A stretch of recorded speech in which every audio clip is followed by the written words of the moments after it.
3 exemples d'échelles de participation et pourquoi elles sont intéressantes, présentés par le MJSM. Les échelles de participation sont de bons outils pour réfléchir au rôle et à la place des personnes concernées dans vos instances et projets. On n'a pas toujours envie de commencer cette réflexion parce qu'on pense souvent que seul le top de l'échelle est à viser et que c'est à peu près impossible d'atteindre ce niveau de participation en tout temps, partout. Pourtant, c'est effectivement pas souhaitable d'avoir toutes nos instances à une extrémité ou à l'autre des échelles. L'important, c'est d'éviter les participations symboliques au bas de l'échelle, c'est de s'assurer qu'il y ait certains espaces réellement décisionnels pour les participants, et surtout, c'est d'être transparent sur le niveau de participation réel. La première échelle qu'on voulait vous partager, c'est une échelle qui a été construite par l'Institut du Nouveau Monde et c'est une échelle qui parle de la participation publique. Donc, on y a 5 degrés de participation, dont seulement 3 sont considérés comme un niveau de participation réellement active. Donc, premier degré de participation, c'est information. Donc, les participants s'informent au sujet des enjeux liés à un problème à résoudre ou à une politique. Le deuxième degré, c'est la consultation. Les participants informent les décideurs de leur opinion et point de vue. La première participation active, c'est le dialogue. Donc, les participants échangent autour d'un enjeu et confrontent leurs idées et points de vue. La deuxième en participation active, la quatrième de l'échelle, c'est la délibération.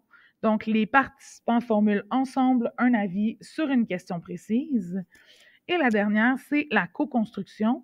Les participants contribuent à la construction de la démarche elle-même et à la prise de décision finale.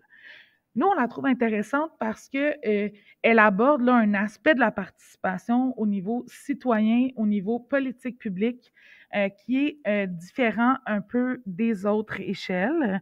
Et on trouvait intéressant là, l'ajout du dialogue entre eux des citoyens versus la majorité des échelles qui sont seulement entre le lien du leadership ou preneur de décision et les personnes participantes à la décision, les activités, les impacts des décisions, etc. La deuxième échelle qu'on voulait vous présenter, c'est une échelle du collectif créatif des territoires, qui est un collectif citoyen français. Celle-ci a été construite en bonifiant l'échelle de participation de Sherry R. Arnstein en 1969, qui est souvent utilisée. Donc, les 8 étapes, vous avez vu, il y a plus d'étapes que ça, mais il y a d'abord les 8 étapes plus traditionnelles de l'échelle. On dit traditionnelles parce que c'est celle-là qui était sur l'échelle de participation originale là, depuis 1969, qui est réutilisée régulièrement pour plein d'effets. Dans cette échelle-là, il y a d'abord en bas 2 niveaux de non-participation. On parle là, de manipulation et de thérapie. Donc, il y en a un où est-ce que on veut impliquer les gens, oui, mais en les forçant par la manipulation à faire ce qu'on veut. Et la seconde, la thérapie, c'est qu'on n'est pas dans un rôle où on implique la personne à participer, on est dans un rôle où on se place au-dessus de la personne dans la compréhension et la participation de ce qu'on partage. Ensuite, il y a 3 niveaux qu'on appelle des niveaux de coopération symbolique. Vous allez quand même les reconnaître de tout à l'heure. Là. Il y a l'information, donc c'est qu'on informe les citoyens. Donc, à l'information, on parle de coopération symbolique parce que c'est unidirectionnel. Hein? On donne de l'information. Ensuite, à la consultation, c'est un peu plus légitimant, mais tu peux avoir à peine plus de conséquences sur la décision que dans celle de l'information. Donc, elle t'offre aucune assurance que la participation va être prise en compte. À l'échelle de la réassurance, ça consiste là, à autoriser ou même inviter les citoyens à donner des conseils, à faire des propositions. Mais ensuite, on laisse ceux qui ont le pouvoir être les seuls juges de la décision. Quand on entre par la suite dans les 3 niveaux de pouvoir effectif des citoyens, on entre d'abord via le partenariat. Dans un partenariat, on fait une redistribution du pouvoir par une formule de négociation entre les citoyens et ceux qui la détiennent. Donc, les partenaires doivent co-décider qui a quel espace et comment ils vont travailler ensemble. Dans la délégation de pouvoir, les citoyens occupent une position majoritaire ou disposent d'un droit de veto qui leur confère l'autorité réelle sur le plan de la décision, ainsi que la responsabilité de rendre des comptes publiquement de ce qui concerne le programme, le projet, la décision. Donc, c'est eux, ils deviennent imputables parce que c'est eux qui ont maintenant la possibilité de réellement prendre les décisions. Et dans le contrôle citoyen, à ce moment-là, toutes les tâches de conception, de planification, de direction du programme, du projet, d'exécution relèvent directement des citoyens. Il n'y a pas d'intermédiaire entre eux et les bailleurs de fonds du programme, du projet, entre eux et le financement des services qu'ils dirigent, etc. Donc ça, c'est les 8 étapes de participation, les 8 niveaux de participation qui sont traditionnels, disons, par rapport à l'échelle originale. Et ensuite, il y a la raison pourquoi on vous la partage, celle-là en particulier, 3 étapes ajoutées qu'on trouvait vraiment super intéressantes. Ils appellent ça des étapes d'action effective des citoyens. On a d'abord la première qui est la diffusion citoyenne.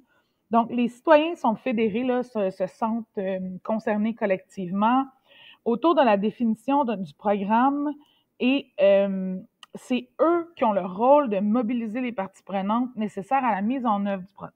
Non seulement ils prennent les décisions puis ils exécutent, mais c'est aussi leur job de mobiliser les bailleurs de fonds, de mobiliser les participants, de mobiliser tous les partenaires pour rendre ça possible. Ensuite, on a les actions citoyennes. Les actions citoyennes, c'est quand les citoyens, habitants, acteurs économiques, locaux, etc., sont impliqués dans le projet et qui réalisent eux-mêmes une partie du projet qui a fait consensus, que ce soit une intervention, une action, une activité temporaire ou pérenne. Donc là, on a collectivement une instance qui a pris une décision par consensus et il y a un mandat, une tâche qui est donnée à cette personne-là de l'exécuter. Fait que là, on dépasse le collectif et on revient vers l'individuel. Donc, le collectif de citoyens a pris toutes les décisions, a déployé les actions, a été mobilisé les acteurs et en plus, maintenant, il redonne le mandat à des citoyens concernés de prendre en charge l'exécution, la réalisation des étapes. Finalement, les actions coordonnées sont quand les citoyens collaborent à divers niveaux pour mettre en œuvre le projet sur lequel ils se sont accordés, allant parfois jusqu'à une gouvernance partagée. Donc là, initialement, on s'en allait vers le collectif. Ensuite, on est parti du collectif pour dire toutes les décisions, tous les choix sont dans les mains du collectif. On le retourne vers des individus qui sont des personnes concernées, qui sont des citoyens, qui vont reprendre une partie des tâches et de l'exécution. Et dans les actions coordonnées, c'est qu'on se réentend collectivement dans qui va faire quoi à l'intérieur de ces individus-là et comment on va le mettre en œuvre. Donc, finalement, ce serait l'étape ultime, par exemple. Et au-dessus de ça, ils ont ajouté un petit ajout que nous, on aimait beaucoup, qui était modélisation et capitalisation. Quand on parle de modéliser, là, on parle de construire des choses qui peuvent être utilisées par d'autres. Et quand on parle de capitalisation, on parle de créer une ressource qui ajoute quelque chose au monde, là. Et donc, à partir des partenariats, il y a une action réflexive qui se met en place qui permet de capter les bénéfices des méthodes de participation mises en place en vue d'une diffusion de type méthodologique et d'un transfert d'expérience ou comme exemple qui permettrait de reproduire cette expérience. Je ne sais pas si ça vous dit quelque chose, mais nous, on trouvait ça bien intéressant parce que l'objectif ultime du mouvement, c'est que les jeunes concernés soient à toutes les étapes et idéalement un jour, moi, j'ai plus de job parce que je suis plus jeune, puis en ce moment, on a des employés qui sont aussi des jeunes concernés, donc les personnes concernées se retrouvent partout, mais l'objectif ultime de cette trousse, c'est la modélisation et la capitalisation. Donc, c'est de partir de ce qu'on a fait, en offrant un symbole, un modèle qui peut être réutilisé et qui va ajouter une ressource par la réflexion, par la structuration qu'on y a donnée, collective que d'autres peuvent utiliser pour recréer ce type de participation citoyenne. Donc, vous comprendrez pourquoi on l'adore. Finalement, la troisième échelle qu'on voulait vous présenter, c'est une échelle du Centre d'excellence de l'Ontario en santé mentale des enfants et des adolescents. Et on la trouve particulièrement intéressante car elle aborde les conséquences sur les jeunes de les impliquer aux différents niveaux. Eux sont allés avec rouge, jaune, vert. On a un peu moins de catégories que l'échelle précédente, mais l'accent vraiment qu'on trouve intéressant, c'est sur les effets d'y aller selon les différents types de participation. Donc, pour les 3 premières étapes, là, on parle de dire stop. Ça va être des effets démotivants et négatifs. Ces 3 étapes-là, c'est la manipulation, qu'on dit que les jeunes sont dirigés par des adultes sans réelle possibilité de donner leur avis. Ensuite, la décoration. Un jeune est invité à la table, mais on lui donne peu ou pas de tâches d'influence ou de pouvoir de décision. Et le geste symbolique. Donc, on inclut un jeune pour le seul fait de pouvoir dire que les jeunes sont inclus, surtout ceux qui ont des identités différentes. Vous allez peut-être entendre des fois tokenisme. Donc, ça a un effet démotivant et négatif sur les jeunes. Ils peuvent se sentir anxieux, non informés, diminués, soumis à des pressions, drainés, frustrés, non entendus et inutiles. Ensuite, on offre 2 avancées prudemment. Là, encore une fois, vous retrouvez des termes. Information, donc les jeunes sont tenus au courant des programmes, des services et des changements de politique sans pouvoir contribuer au processus. Et la consultation, les jeunes ont des rôles à jouer, ils donnent leur avis, on leur explique comment leurs commentaires influencent la prise de décision des adultes.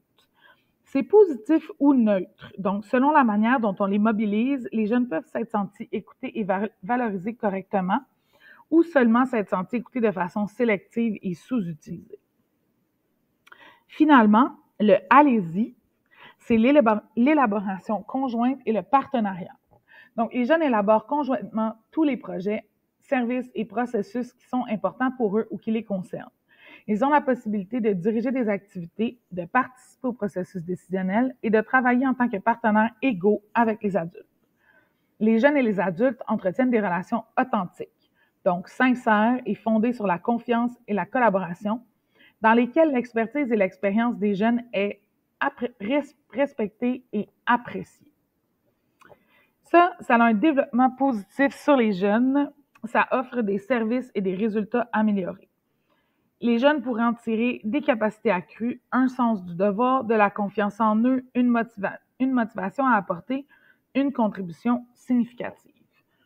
Donc, voilà pour les feux de circulation de l'engagement des jeunes. Et voilà. Donc, vous allez trouver les 3 échelles que vous pourrez regarder en détail si elles vous intéressent dans la trousse, dans les outils de la trousse.